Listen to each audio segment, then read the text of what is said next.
I'm sitting in my gaming chair, headset on, ring light casting that perfect glow, and on my screen I can see exactly what 50,000 people are seeing right now. Me, in my branded jersey, totally locked in on the biggest tournament of my life. And behind me in the frame, crystal clear on the webcam, my vintage thrift store lamp with the amber glass shade, my refinished oak desk with the hand-painted drawer pulls, and the corner of my bookshelf that I spent 3 weekends sanding and staining myself when I was 16. My phone is face down on the desk, but I can see the edge of it lighting up over and over. Buzz, buzz, buzz, I don't need to look to know who it is. The text started about 20 minutes ago, right when the broadcast went live on ESPN2. I can picture them without reading them. Where are you? What is this? Call me now. I mute my mic for just a second during the break between rounds, let myself glance at the phone, and I smile. Just a small one, private, victorious. Because 12 hours ago, that furniture, every single piece of it, was gone. My bedroom at my mother's house was completely empty. 4 bare walls, some garbage bags full of my clothes shoved in the corner, and a whole lot of proof that the person who was supposed to protect me had decided to punish me instead. My mom thought selling my bedroom furniture while I was at class would teach me a lesson about what real work looks like, about growing up, about respecting her. She was right, it did teach me a lesson. Just not the one she intended. Let me rewind. Because the thing about revenge or justice or boundaries or whatever you want to call it is that it only feels satisfying when you understand exactly how we got here. And trust me, you're going to want to hear this one. It was a Tuesday, early October, the kind of morning where the air still feels like summer, but the light has that fall slant to it. I had a 10 a.m. lecture, Intro to Data Structures, incredibly boring, completely necessary for my computer science degree. Before I left, I was in the kitchen grabbing my coffee, and my mom was already at the table with her laptop and her mug of tea, scrolling through Facebook like she did every morning. She didn't look up when she said, "You were up until 3 again." Not a question, an accusation. I tightened the lid on my travel mug. I had a scrim, it's tournament prep. Tournament? She said it like the word tasted bad. You mean that game thing? It's an esports qualifier, Mom. The prize pool is $40,000. It's on ESPN2 this week. Finally, she looked at me. That look. The one I'd been getting since I was 12, since my parents' divorce, since I stopped being the easy kid who just nodded and smiled and did what I was told. Jade, that is not a career. You're going to end up exactly like your father, chasing a fantasy and wondering why real life passed you by. I could have said a lot of things. I could have told her I'd made $3,000 last month from Twitch subs, donations, and a small sponsorship deal with a peripherals company. I could have told her I had more in my private savings account than she probably thought I did. I could have told her that comparing me to Dad wasn't the insult she thought it was, because at least he was passionate about something, at least he encouraged me. But I'd learned a long time ago that arguing with my mother didn't change her mind. It just gave her more ammunition. So I just said, I have to get to class, and I left. I didn't know it then, but that was the last time I'd walk out of that house as someone who lived there. When I came home at 3 in the afternoon, I knew something was wrong before I even made it to my room. The door was open. I always closed my door. Always. I stepped inside, and my brain couldn't process it at first. It was like one of those optical illusions where you know something's off but you can't figure out what. And then it hit me. Everything was gone. My bed, the full-size frame I'd bought off Craigslist when I was 16 and scrubbed down with wood soap until my hands were raw. Gone. My desk, solid oak, scratched and dented, but I'd refinished it, painted tiny stars on the drawer pulls in this deep navy blue. Gone. My bookshelf, my dresser, my lamp, the one I found at a thrift store for $5, amber glass with a brass base, the first thing I ever bought that felt like mine. Gone. Even the rug was gone. The only things left were my clothes, stuffed into black garbage bags in the corner like trash waiting to go out to the curb. And my PC setup, My monitors, my tower, my keyboard and mouse and webcam, still sitting in the closet where I'd locked them that morning. See, I'd started locking my equipment in the closet 3 weeks earlier. My mom had joked one too many times about how she was going to smash that damn computer if I didn't start taking life seriously. I didn't think she'd actually do it, but I also wasn't going to risk it. Turns out my instincts were right, just not specific enough. I stood there in the middle of the empty room, heart pounding in my ears, and I heard the clink of a spoon against ceramic from the kitchen. Calm, casual. I walked out to the kitchen, and there she was, sitting at the table, drinking tea, like it was a completely normal afternoon. "Where's my furniture?" She didn't even look up. I sold it. I waited for the punchline, the explanation, something. She took a sip of tea. "You're 19, Jade. You're an adult. If you want furniture, you can buy it yourself. Maybe that'll teach you what real work actually looks like." I did buy it myself. My voice sounded strange, flat. "I bought every single piece of that furniture with money I earned. You just stole from me." That got a reaction. She looked up and she laughed. "Stole? This is my house. Everything in it is mine. I'm doing you a favor teaching you responsibility. Someday you'll thank me." "Who did you sell it to?" "Some college kid. He came and picked it up this morning." "I want his contact info. I'm buying it back." "No," she set down her mug. "I already deleted the messages. He deserves his privacy." Later, I'd find out she sold the whole set, worth at least $1,200, for $200. She wasn't trying to make money. She was trying to make a point. My Aunt Kim walked into the kitchen then, because of course she was there. She was always there when my mom wanted a Greek chorus. "Your mother has sacrificed everything for you, Jade. This attitude is exactly why she worries." And that's when I understood. I wasn't going to win this argument. I wasn't going to get an apology. I wasn't even going to get basic human decency. I went back to my room, my empty room, and I sat down on the floor and I pulled out my phone. I had 6 hours until the tournament started. 6 hours until I was supposed to be live on Twitch, on ESPN2. In front of thousands of people, representing my team and my sponsors, and everything I'd been building for the last 8 months. And I had no furniture, no bed, no desk, nowhere to set up. For about 90 seconds, I thought about canceling, forfeiting, just giving up. And then I opened my banking app and checked my balance. The account my mother didn't know about, at a bank she'd never looked at, because I'd learned the hard way that she went through my statements when I wasn't looking. $4,812. I'd been saving since June. Saving for the move I'd been planning to make at the end of the semester, after finals, when I'd have time to do it right. Looked like the timeline just moved up. I need you to understand something. My mom wasn't always like this.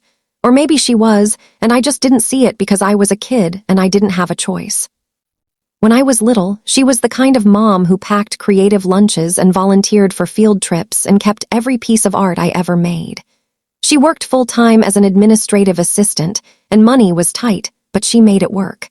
After my dad left, after the divorce when I was 12, she worked even harder, and she made sure I knew it. "I do everything for you." That was the refrain, the mantra.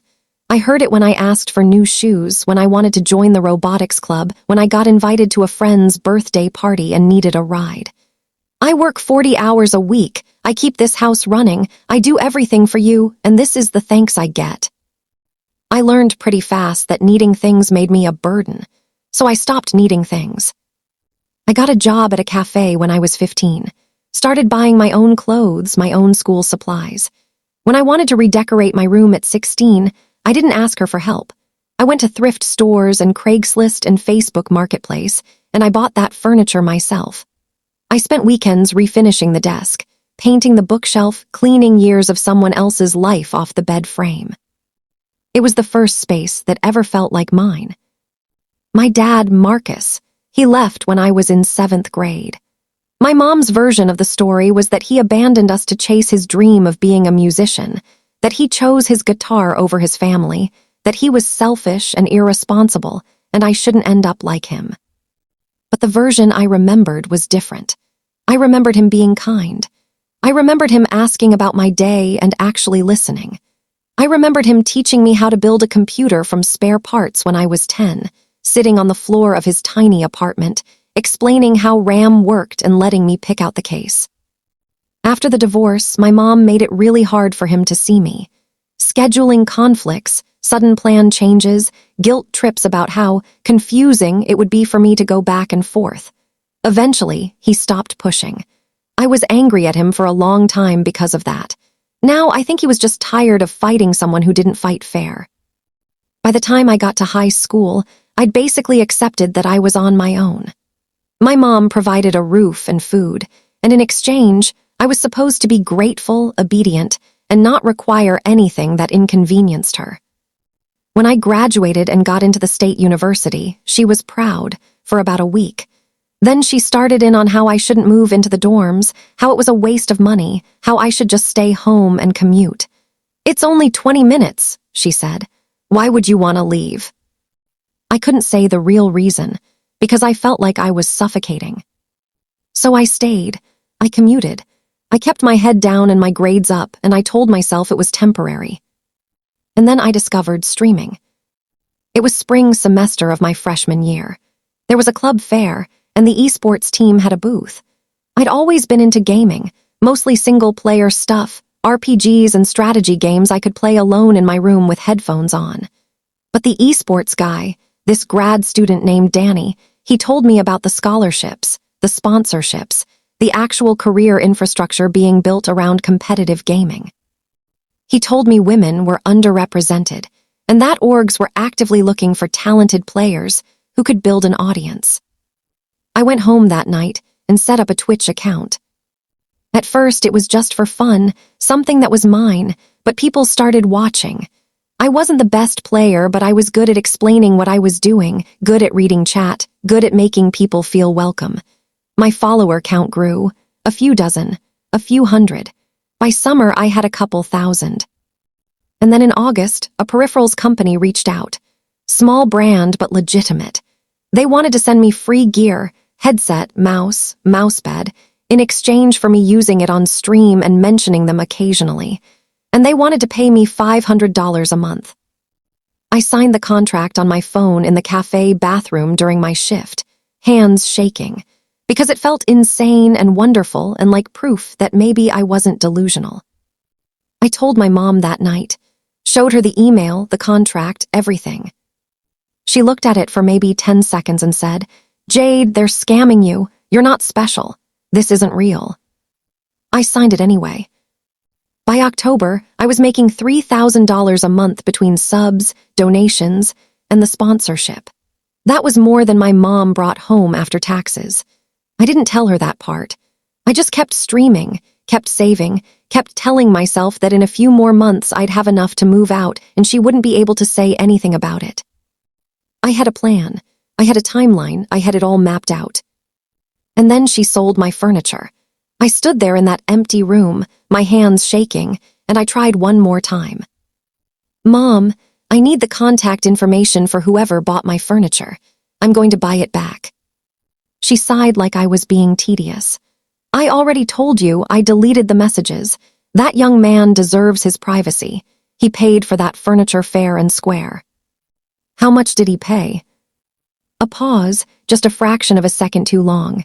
"That's none of your business." Which meant it wasn't much. Knowing my mother, she probably let it go for whatever offer came in first, because the point wasn't the money.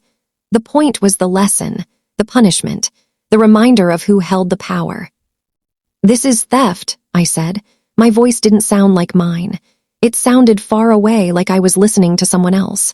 "I have receipts for all of it. I bought that furniture with money I earned. You had no right." "I had every right."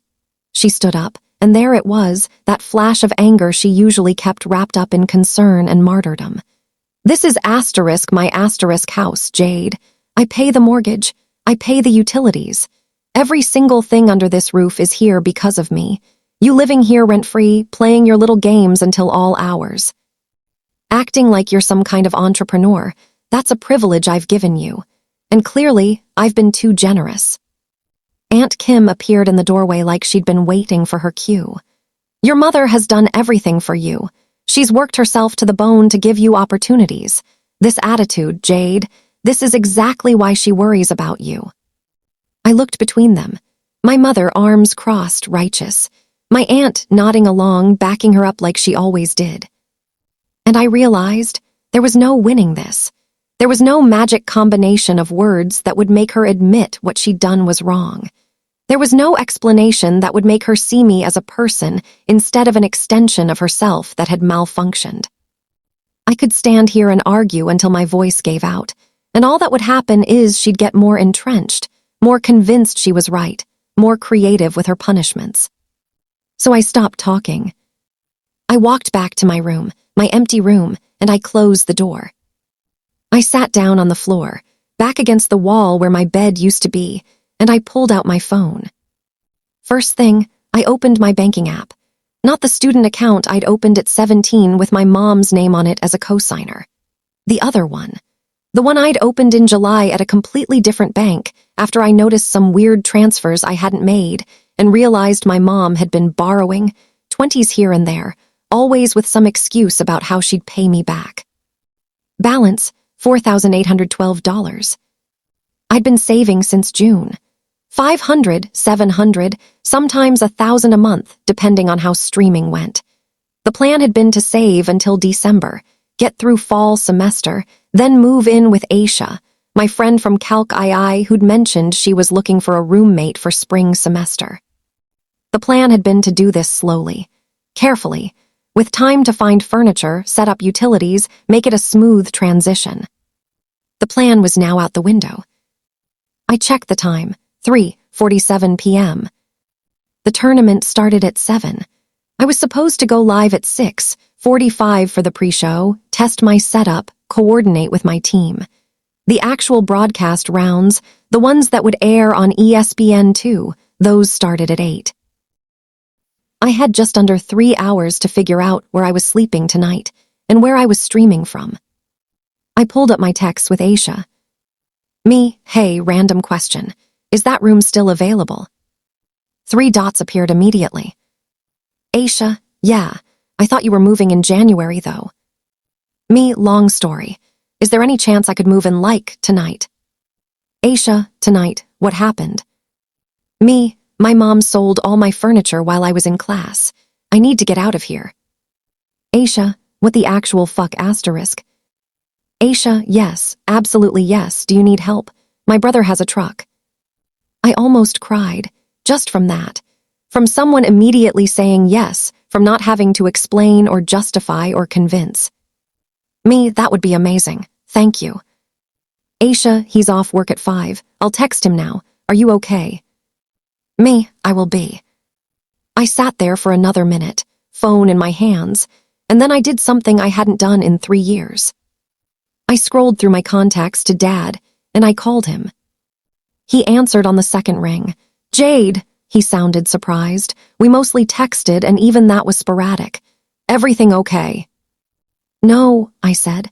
And then, before I could second guess it, Mom sold all my bedroom furniture this morning while I was at class. My bed, my desk, everything. She says she did it to teach me responsibility, but I think she did it because she's trying to sabotage my tournament tonight. I need help getting it back, and I need help moving out. Today, I know I haven't exactly been. Where are you right now? His voice changed, sharpened, not angry sharp, focused sharp. At the house, in my room, well, my empty room. Stay there, I'm leaving now. I'll be there in 45 minutes. Dad, you don't have to. Jade, he said it quiet but firm. I should have fought harder for you when your mom and I split. I should have pushed back when she made it impossible for me to see you. I didn't, and I've regretted it every single day since. So yes, I do have to. What do you need? My throat felt tight. I need a truck. I found the guy she sold the furniture to, and I think I can get it back. And then I need to move it to my friend's apartment and set up my stream station before 7 because I have the biggest tournament of my life tonight, and if I don't show up I'll forfeit and let my whole team down. Okay, he said, like I'd just told him the simplest, most reasonable plan in the world. I'll be there soon. We'll get your stuff back. He hung up, and I sat there staring at my phone, and something in my chest unclenched just a little bit. Then I switched into the mode I knew best: research, strategy, problem solving. My mom had deleted the Facebook messages, or so she said, but I knew something she'd forgotten. About 2 years ago, she'd asked me to print something from her email while I was home and she was at work. She'd given me her password over the phone, and my mother, bless her predictable heart, used the same password for everything. I opened an incognito browser window on my phone and logged into her Gmail. It took me less than 3 minutes to find what I needed. She hadn't deleted the Facebook messages. She'd archived them. And there they were, photos of my furniture, the listing, moving sale, full bedroom set, great condition, $200 OBO, and a thread with a user named Tyler Nguyen. Tyler, is this still available? Mom, yes, can you pick up today? Tyler, I can come at 11. Is $200 okay? Mom, perfect, here's the address. I screenshotted everything. The listing, the photos, the conversation, the timestamp, 10:23 a.m. while I was sitting in data structures learning about binary trees. Then I clicked on Tyler's profile. Public. College sophomore at the same university I went to. Lived 15 minutes away in an off-campus apartment complex I recognized. I opened a burner Facebook account I'd made months ago for stream stuff, not attached to my real name, and I messaged him. Me, hi, I'm a friend of the woman who sold you the bedroom set this morning. There was a miscommunication. That furniture actually belonged to her daughter, who didn't know it was being sold. I know this is awkward, but would you be willing to sell it back? I can offer you $400, double what you paid. Cash today. I held my breath. 3 minutes later, Tyler, oh shit, really? That's messed up. Yeah, I can sell it back. I felt weird about how cheap it was anyway. I haven't even unloaded it from my friend's truck yet, lol. We were gonna do it tonight. Me, you're a lifesaver. Can we meet at 5? I can come to you. Tyler, yeah, that works. Here's my address. I saved the address. Checked the time, 4:18. The plan was forming, piece by piece, like a strategy game I'd played 1,000 times. Except this time the stakes were real, and I only got one shot. While I waited for my dad, I started packing.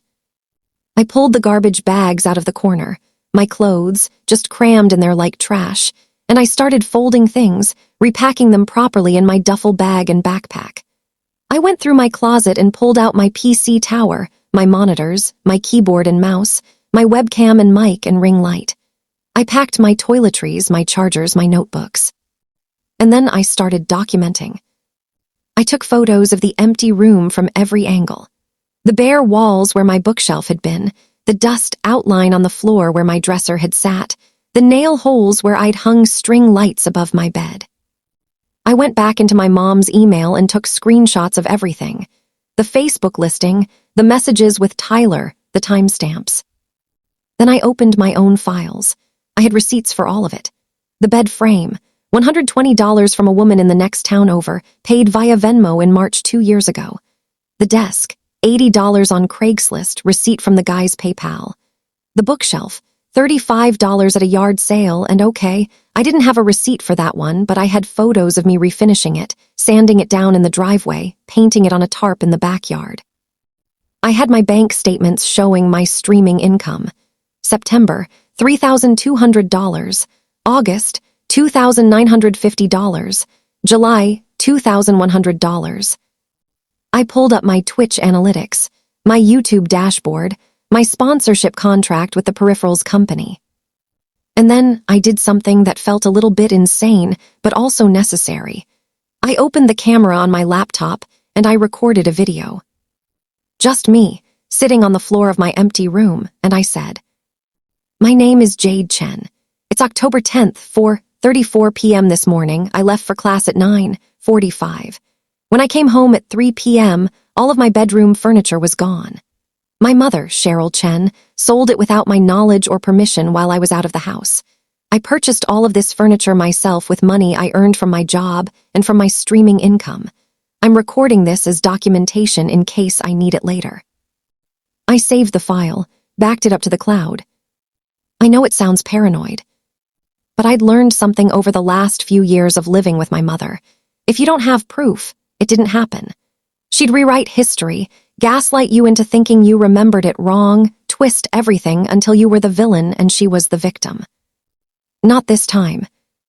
I kept digging. I went back further in her email, searching for my name, and that's when I found it. An email thread with Aunt Kim from 2 weeks ago. Mom, I'm really worried about Jade. She stays up until all hours playing those games, and now she's telling me she's in some kind of tournament this week. She thinks she's going to be some kind of celebrity gamer. I need to snap her out of this before she wastes her degree. Aunt Kim, have you talked to her about it? Mom, she doesn't listen. She's obsessed. Honestly, Kim, I'm thinking about cutting off the internet or getting rid of that computer setup. She needs a wake-up call. Aunt Kim, do what you have to do. Sometimes tough love is the only thing that works. Mom, you're right. I'll figure something out. I read it 3 times. This wasn't a spur-of-the-moment thing. This wasn't her getting fed up today and making a rash decision. She'd been planning this. The furniture sale, the timing, it was all designed to make sure I couldn't compete tonight. She knew the tournament was this week. I'd told her, and she decided to sabotage it. My hands were shaking. I kept looking. I checked her bank account activity. She'd linked it to her email for notifications, and she'd never logged out on the family iPad, so I just opened it. 3 days ago, there was a failed login attempt on my old student checking account, the one she was a co-signer on. She'd tried to access it. But here's the thing, I'd emptied that account in August, transferred every penny to my new account at the other bank, the one she didn't know about. I'd left exactly $4.73 in there so it wouldn't close. She'd been planning to drain my money, too. She wasn't trying to teach me responsibility. She wasn't trying to help me grow up. She was trying to punish me for succeeding at something she didn't understand, for having something that was mine that she couldn't control. I sat there on the floor, surrounded by garbage bags and cables, and I felt something shift. I wasn't sad anymore. I wasn't confused. I was angry. Not the hot, explosive kind, the cold, clear kind, the kind that makes plans. I heard a car pull up outside. I looked out the window and saw my dad's sedan in the driveway. A minute later, there was a knock on my bedroom door. Not my mom, my dad. I opened it. He stood there, and he looked at the empty room, and his whole face went hard. She really did it, he said quietly. Yeah. He looked at me. You okay? No, I said, but I'm going to be. He stepped into the room and pulled me into a hug, just out of nowhere. We weren't really huggers. My dad and we'd spent too many years tiptoeing around each other, guilty and awkward and hurt. But he hugged me, and I let him, and for just a second I let myself feel like somebody's kid again. When he pulled back, he said, "Tell me the plan." So I did. We had to meet Tyler at 5 to buy the furniture back. Then we had to get it to Aisha's apartment and unload it. Then I had to set up my entire streaming station, monitors, PC, camera, mic, lights, everything, and test it to make sure it all worked. And then I had to go live at 6:45 and play the most important tournament of my life. He listened to all of it, nodding, and when I finished he said, "Okay, let's go." Another car pulled up. I looked out the window again. A pickup truck, navy blue, a little beat up. A guy in his mid-20s got out, Aisha's brother, I assumed. My phone buzzed. "Aisha, Devon's there. I'm at the apartment clearing space in your room. You got this." I looked at my dad. "You ready?" He smiled. It was a small smile, a little bit sad, but also fierce. "Let's get your stuff back." We had a plan, and it was tight, military tight. Every minute counted. 5 p.m. Meet Tyler, retrieve the furniture, pay him the $400 I'd promised. 5:30 to 6:30. transport everything to Aisha's apartment, unload it, get it into my new room.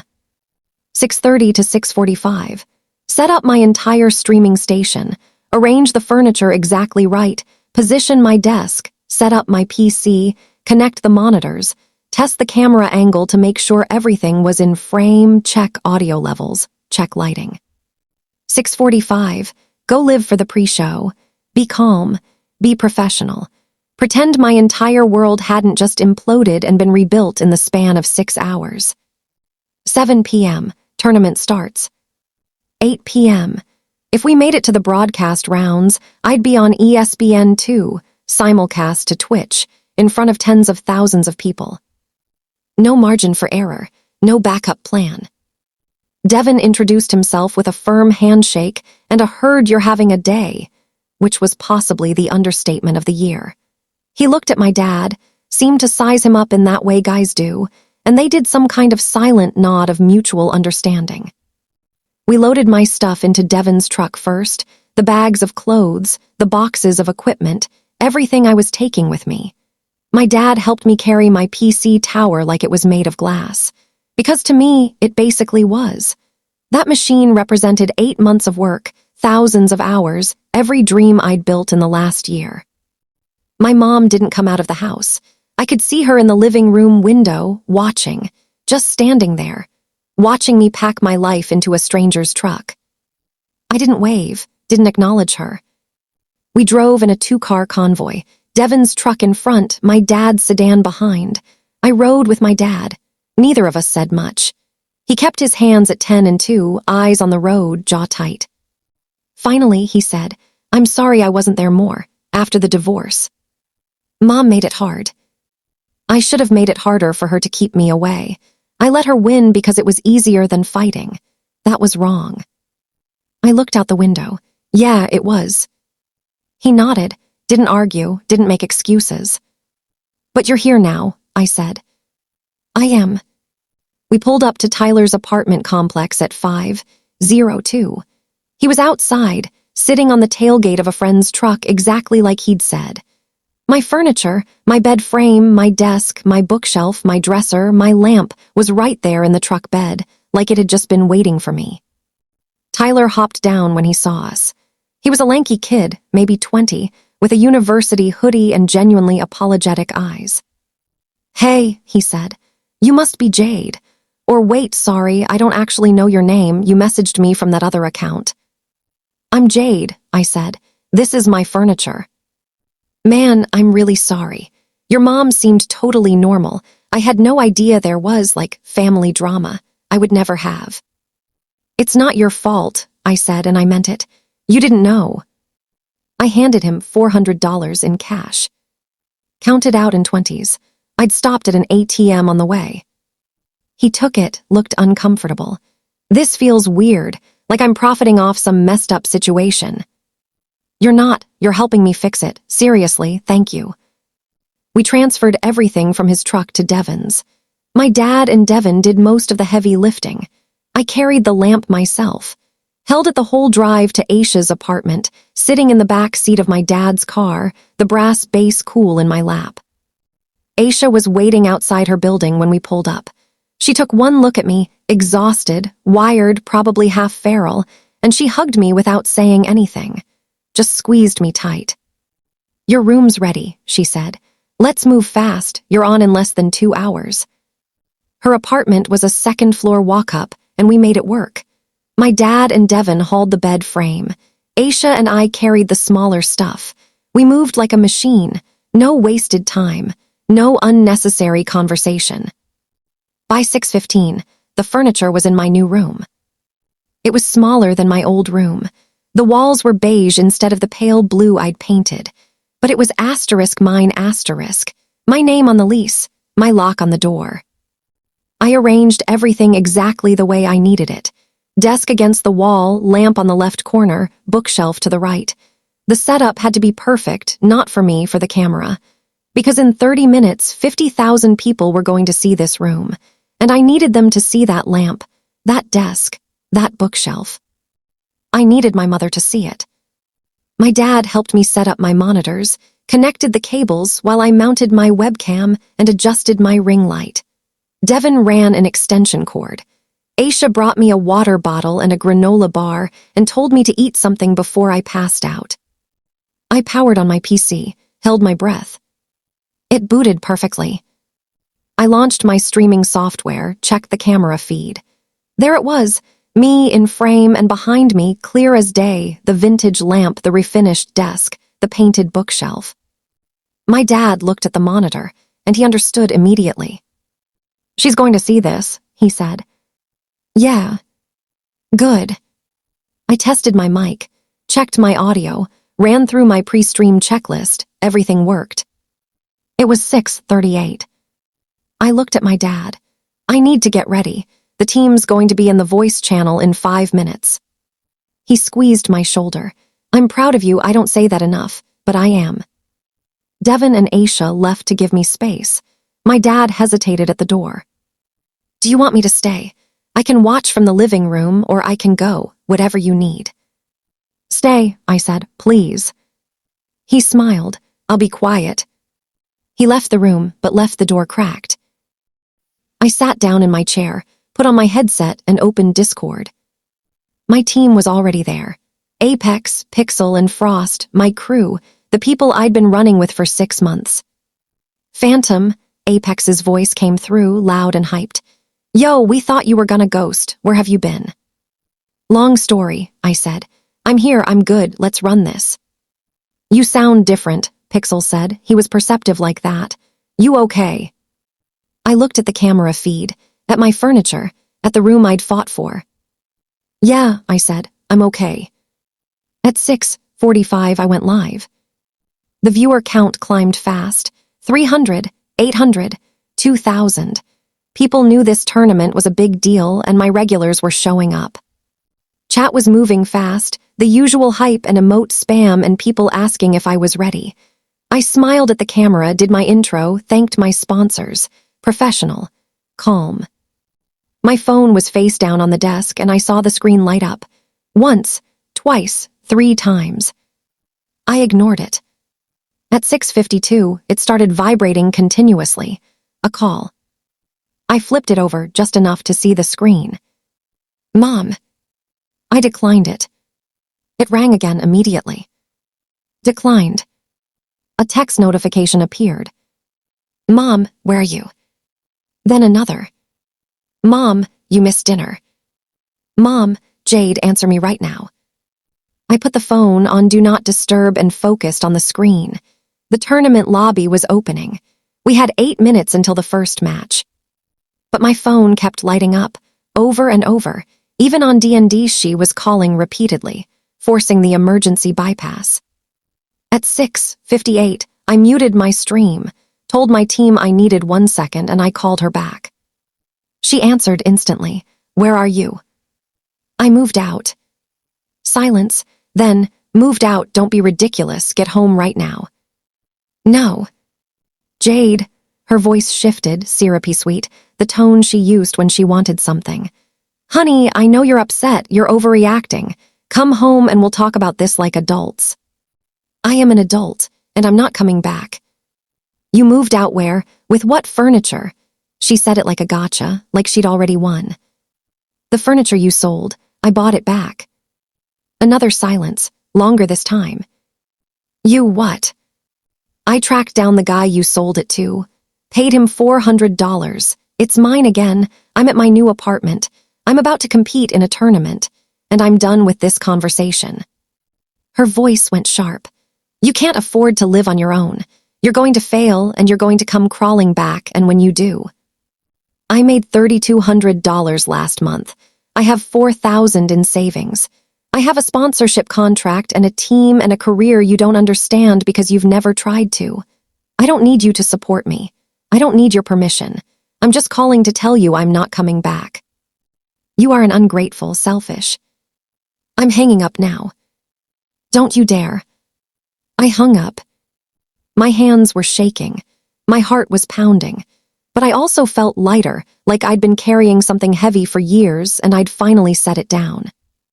My phone exploded with texts. "Mom, you're making a huge mistake." Mom, after everything I've done for you. Mom, you're going to regret this. Mom, fine. Don't come crying to me when your little game career falls apart. I opened the settings and blocked her number. Not forever, just for tonight. I needed to focus. I unmuted my stream, unmuted my mic and said, "Sorry guys, technical issue, we're good now." Apex said, "We're in, let's do this." The tournament started at 7 on the dot. The first 2 rounds were almost easy. We'd been practicing for weeks, and we knew these maps inside and out. Apex was calling plays, Frost was locking down support, Pixel had the flanks, and I was running point. We moved like we had one brain. Round 1, victory 3-1. Round 2, victory 3-0. My chat was going insane. Viewer count was climbing, 5,000, then 8,000. People were clipping my plays, posting them to Twitter. But I was barely paying attention to that. I was in the zone, the place where nothing exists except the game, the callouts, the next move. We advanced to the semifinals. That was when the broadcast switched over to ESPN2. At 8 p.m., the production team sent us all a message. "You're live on TV. Webcams are hot. Remember to smile." My camera was angled perfectly. My face in the center, my setup behind me, the lamp, the desk, the bookshelf. The viewer count on my Twitch stream spiked, 12,000, 15,000, 20,000. The YouTube simulcast was climbing too. The commentators came on, doing their intro. I heard my name. And here we have Jade, Phantom, Chen, breakout player from the university qualifier circuit. She's only been competing for 8 months, but her strategic mind is really impressive. Let's watch her work. The camera cut to my POV for a second, then back to my face. I smiled, focused, professional. Back at my mother's house, I knew exactly what was happening. She told me last week that her coworker's son was in this tournament. She'd said she was going to watch, mostly so she could mock it, make fun of the kids playing games on TV. She was watching, and she was seeing me. On national television. In a jersey with sponsor logos on it. With my furniture behind me. The furniture she sold. I didn't know it yet, but that's exactly when the internet started to notice. Someone in my chat said, "Wait, didn't Phantom say her mom sold her setup?" Someone else. I remember that stream. She vented about her mom not supporting her. Another, "That's the furniture, she got it back." And then someone clipped it. A 15-second video. Me on camera, focused in the zone, with a caption, "Phantom's mom sold her furniture to punish her for streaming. She bought it back and made it to ESPN2 the same day." It posted to Twitter at 8:14 p.m. By 8:20, it had 3,000 retweets. Someone found my mom's Facebook listing. Screenshot of the furniture, the $200 price tag, the timestamp, 10:23 a.m. the same day. The narrative wrote itself. Toxic mom tries to sabotage daughter's esports career. Daughter outplays her in real life. By 8:30, it was trending. But I didn't know any of that yet. I was playing the match of my life. We took the first round of the semifinal, then the second. The other team clawed back and took the third. It came down to round 4 and it was close, so close my palms were sweating, my heart beat loud in my ears. Apex called a risky play. I hesitated for half a second, then committed. It worked. We won the semifinal. We were going to the finals. During the break, I finally looked at my phone. 847 notifications. Twitter, Instagram, Twitch, Discord, email. I opened Twitter, and the first thing I saw was my own face, in that 15-second clip, with 40,000 retweets. I scrolled through the comments. This is the most badass thing I've ever seen. Her mom sold her furniture and she just bought it back and went on ESPN. Icon behavior. Toxic parents really think they can stop their kids from succeeding, and it never works. I hope her mom is watching this and feeling real dumb right now. I looked up at my dad, who was watching from the doorway. "Dad," I said, "I think I'm going viral." He looked at his own phone, then back at me, eyebrows raised. "Yeah, you really are." My phone rang. I looked at the screen. It was a number I didn't recognize, but the area code was local. I almost didn't answer, but something made me pick up. "Is this Jade Chen?" "Yes." "This is Dana Alvarez from ESPN Esports. We'd love to do a quick interview with you after the finals, whether you win or lose. Your story is blowing up right now. Are you available?"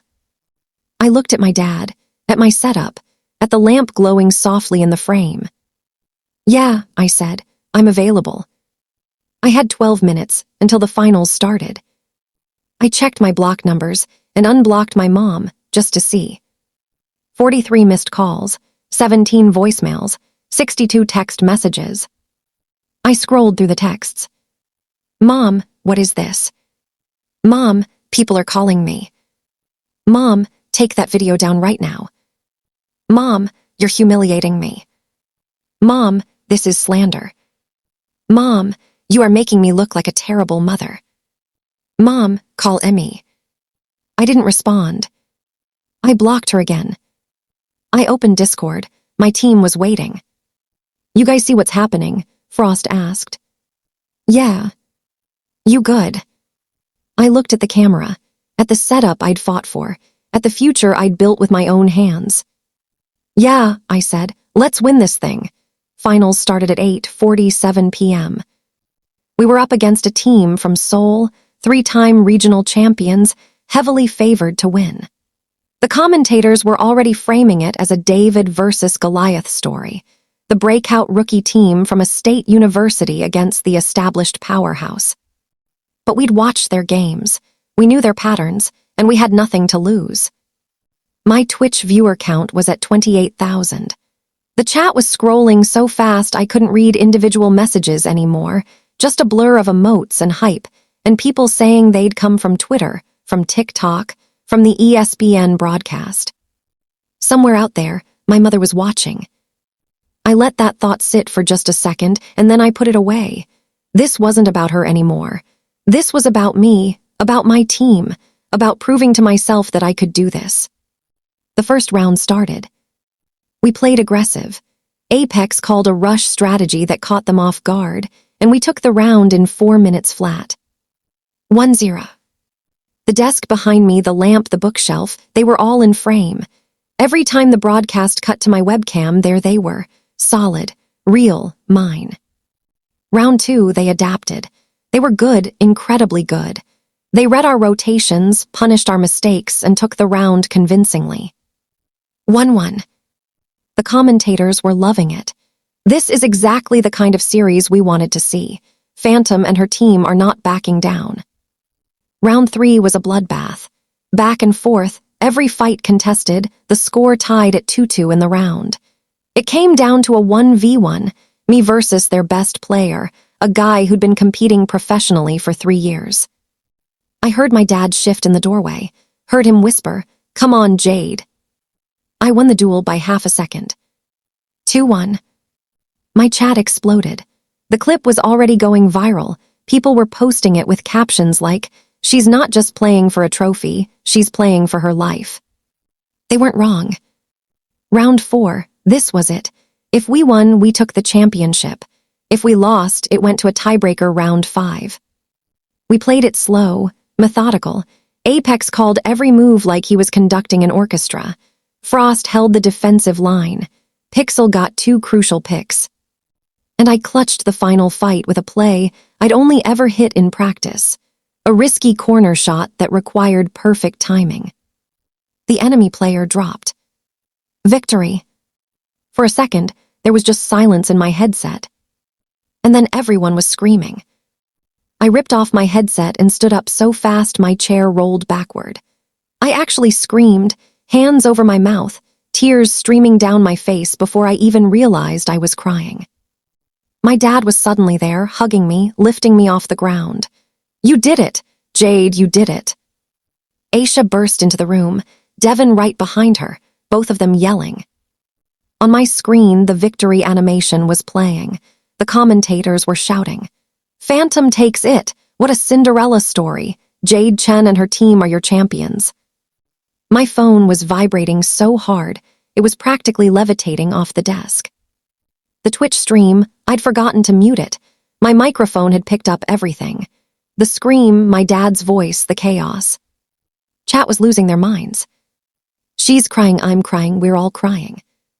Her dad is their OHMY god. This is the best esports moment of the year. I sat back down, tried to compose myself, wiped my face. I looked at the camera. Holy shit, I said, and then I laughed. Sorry, I mean wow, thank you guys, thank you so much. The production team sent a message. Phantom, can you stay on for a quick interview?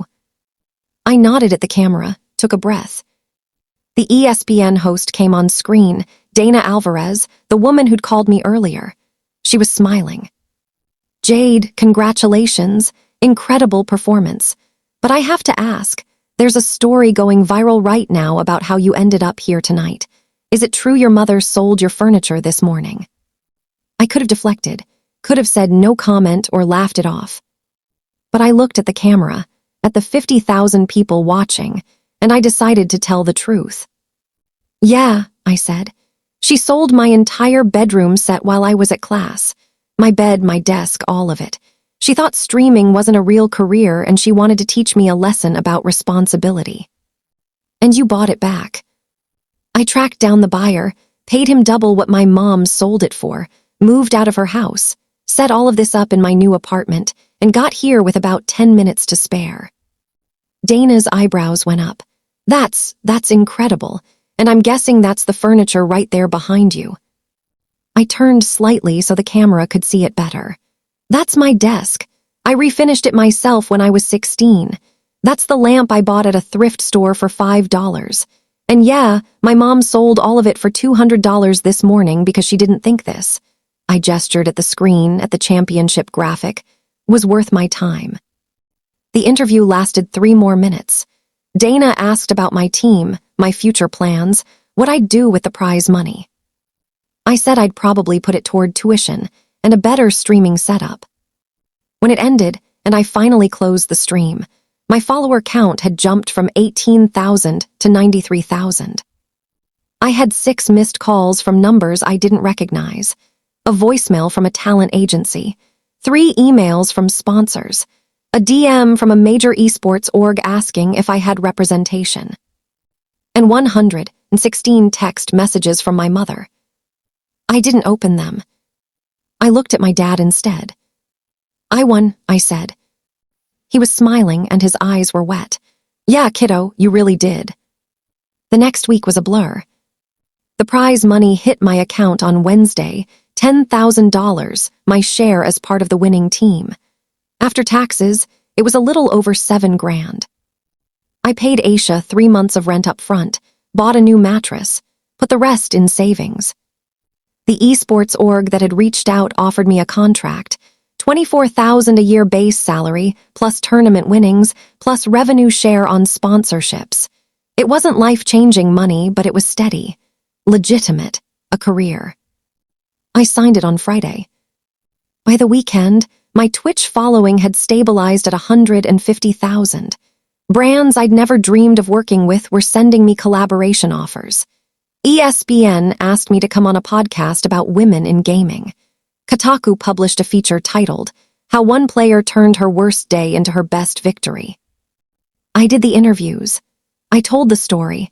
Not to shame my mother, I kept saying, but to talk about how young people pursuing non-traditional careers get dismissed, especially by the people who are supposed to support them. The story resonated. I got thousands of messages from people, mostly young women, who'd been told their dreams weren't real, that they needed to be more practical, that they were wasting their potential. I tried to respond to as many as I could. My mother, meanwhile, was facing her own fallout. I didn't reach out to her, but I heard things. Aunt Kim stopped talking to her after people started asking Kim if she knew what Cheryl had done. Some of my mom's coworkers had seen the broadcast. Someone from her church had seen the viral clips. She tried to control the narrative, posting on Facebook about how the story was exaggerated. and she'd just been trying to help me learn responsibility. The comments were not kind. Someone had found and screenshotted the original furniture listing, the one where she sold a $1,200 set for $200. The timestamp was right there, 10:23 a.m., while I was in class, hours before the tournament. The math was obvious. She deleted the post. 2 weeks after the tournament, I got a letter in the mail. Actual physical mail, forwarded from my old address. It was from my mother. I almost threw it away, but curiosity won. Inside was a 3-page handwritten letter. The first 2 pages were mostly justifications. She'd been worried about me.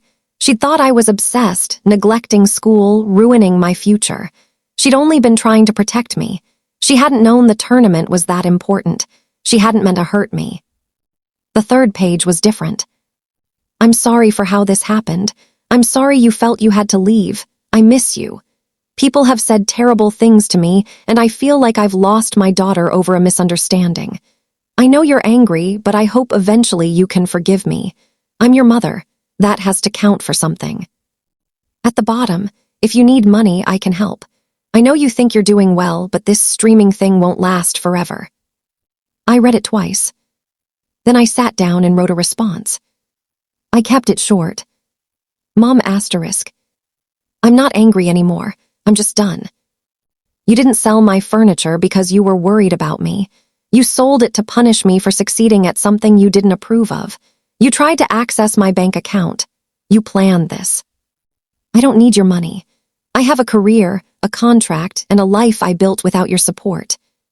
If you want to be part of my life in the future, that's going to require some things. Therapy.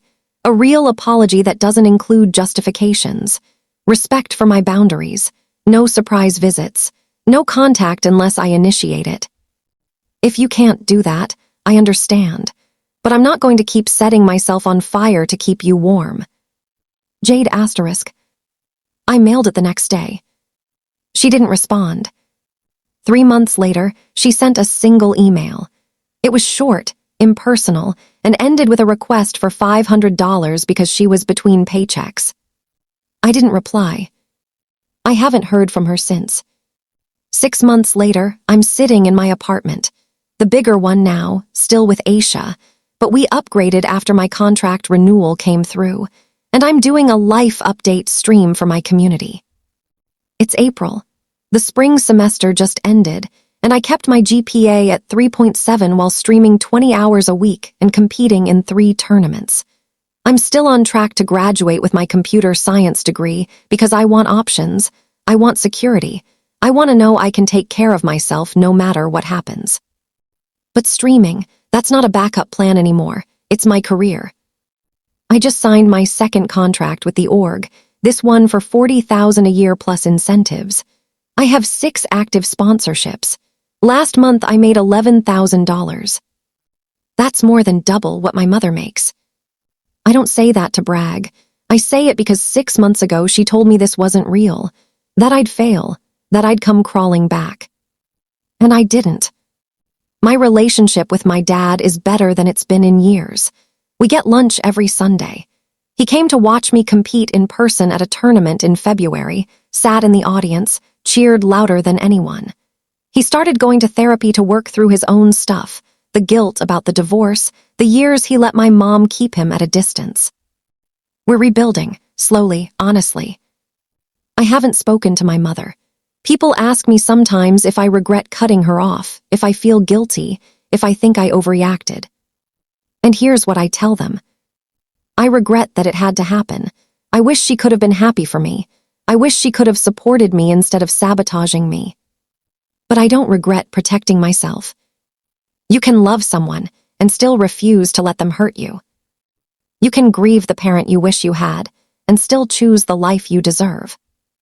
On my desk, in the same spot it's been in for 6 months, is that $5 thrift store lamp. The amber glass glows warm and soft every time I stream. It's been in the background of every tournament, every sponsor announcement, every milestone. People in chat call it the revenge lamp now.